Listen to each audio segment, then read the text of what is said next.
Morning. আমরা আজকে ভ্রমণের তৃতীয় দিনে আমরা যাচ্ছি সুন্দরী রিসোর্টে। এখন বাজে সকাল 6টা। আমরা করমজলের পাশেই আরালসি কোম্পানির একটি সুন্দরী রিসোর্ট আছে, সেই রিসোর্টে আমরা এখন যাচ্ছি।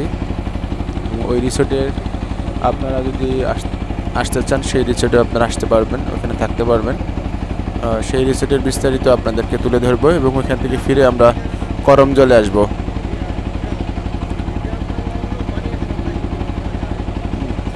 আর এই রিসোর্টটি অবস্থিত হচ্ছে ডংমারি গ্রামে। করমজলে যাওয়ার আগে যে ডলফিন মোড় আছে, সেই মোড় দিয়ে যে ক্যানেল ঢুকেছে, সেই ক্যানেল দিয়ে যেতে হয়। আমাদের আরালসি ক্রুজের যে বাদল ভাই সবাইকে এই সুন্দর রিসোর্ট সম্পর্কে ব্রিফ করছেন এবং এই নদীতে কিন্তু প্রচুর কুমির রয়েছে।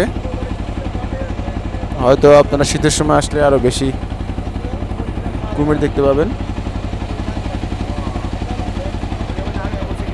আর সাত সকালেই এই এখন ভাটা, আর দুই পারের মানুষ কিন্তু এখানে মাছ ধরছে।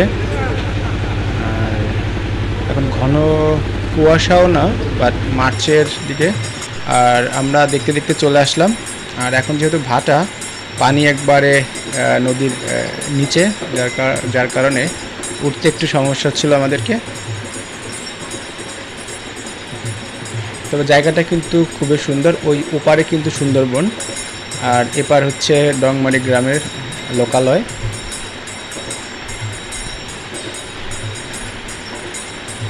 আমরা জাহাজ থেকে অনেকে আসছি, আর এটি হচ্ছে ওনাদের রিসিপশন বা লবি, যেটাই বলেন না কেন।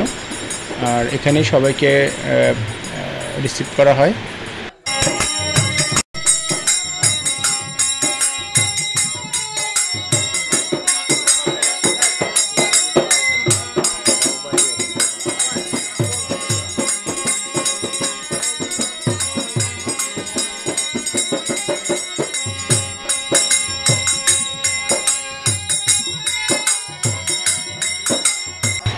আর আমরা এখানে আসার পরেই এই লোকাল শিল্পীদের মাধ্যমে আমাদেরকে গান দিয়ে রিসেপশন করা হচ্ছে, এবং এই লোকাল যে ফ্রুটস আছে তরমুজ, সেটি দিয়ে আমাদেরকে আপ্যায়ন করা হলো। দুর্দান্ত, একবারে বলতে গেলে খুবই দুর্দান্ত একটি অভিজ্ঞতা। আর এই রিসেপশনের পরেই ঘুরতে বেরোলাম এই সুন্দরী ইকো রিসোর্টের চারপাশ এবং এখানে কটেজগুলির দেখার জন্য। সুন্দরী, সুন্দর, ওয়াও, দুর্দান্ত। এসিও আছে, পাশে বারান্দা আছে, খুবই সুন্দর। সুন্দরী,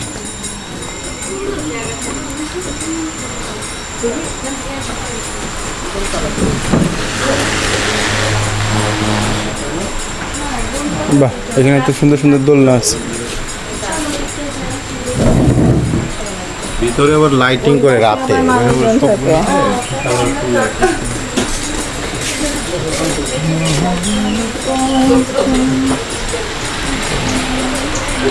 এদিকে আর একটা রুম আছে, এটা হচ্ছে গোলপাতা। গোলপাতা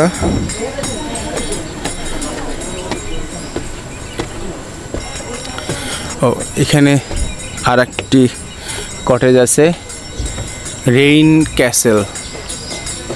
রেইন ক্যাসেল, বেশ কিছু কটেজ রয়েছে এখানে।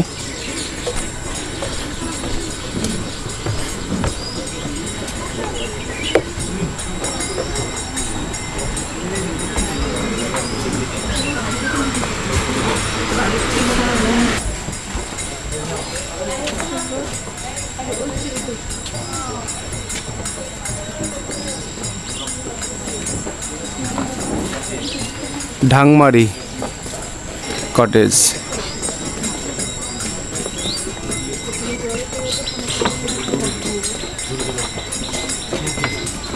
সুন্দরী ইকো রিসোর্ট।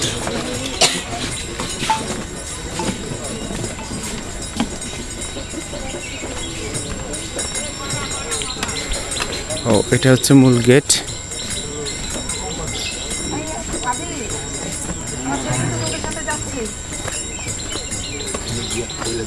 এই রাস্তা কোন দিক গেছে? এটা হলো বেরিবাদ বাঁধ। এই এটা চলে গেছে মনে করেন ঘাট। আর ওদিকেও মনে করেন যে মানে রাস্তা আছে, কি বলে লাউডোপ ফেরিঘাট। আর এটা হলো ক্যাম্পের ঘাট এই সাইডে, মানে দুই সাইড দিয়ে রাস্তা। গাড়িতে আসার কোনো সুযোগ নেই? গাড়িতে শীতকালে লাউডোপ ফেরিঘাট দিয়ে আসতে হবে। কাঁচা রাস্তা যে কাঁচা রাস্তা, তবে শীতকালে আসা যাবে, বর্ষায় সমস্যা। ওদিকে কি আছে? ওদিকে এই আরও রিসোর্ট নামটা গেল ওই ঘুরতেছে, হলো ভিলেজ। এই জায়গাটা হলো তরমুজের জন্য বিখ্যাত। তরমুজ? এদিকে তরমুজ হলো বাংলাদেশের সেরা। কি নাম এই জায়গাটা? এই জায়গাটার নাম হলো পশ্চিম ডাংবাড়ি। ডাংমারি? ডাংবাড়ি বাড়ি? হ্যাঁ, ডাংবাড়ি।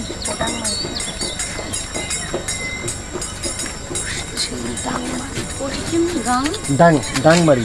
ডাংমারি। ডাংবাড়ি। আর এটা হলো তরমুজের জন্য কিন্তু এলাকাটা প্রসিদ্ধ। এত দূর থেকে তরমুজ যায় কেমন করে? আর এদিকে তরমুজ হলো একটু অন্যরকম।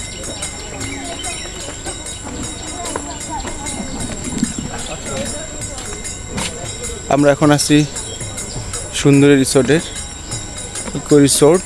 এটি খুবই সুন্দর এবং এর ভিতরে প্রচুর গোলপাতা গাছ রয়েছে।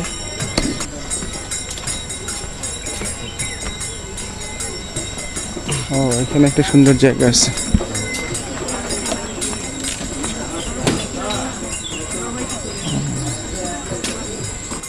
যারা এই সুন্দরী রিসোর্টে আসতে চান তারা ওনাদের ফেসবুক পেজে বা ওনাদের নাম্বারে যোগাযোগ করে আসতে পারেন।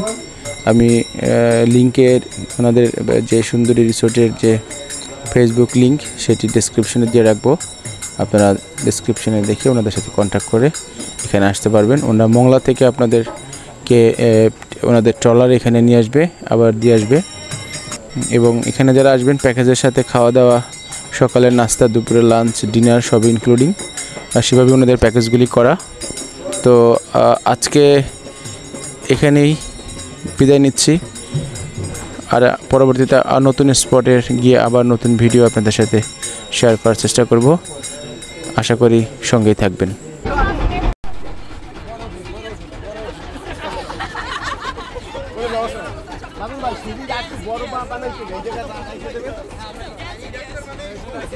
পরবর্তীতে একটা বড় সিঁড়ি বানানো, একটু বড়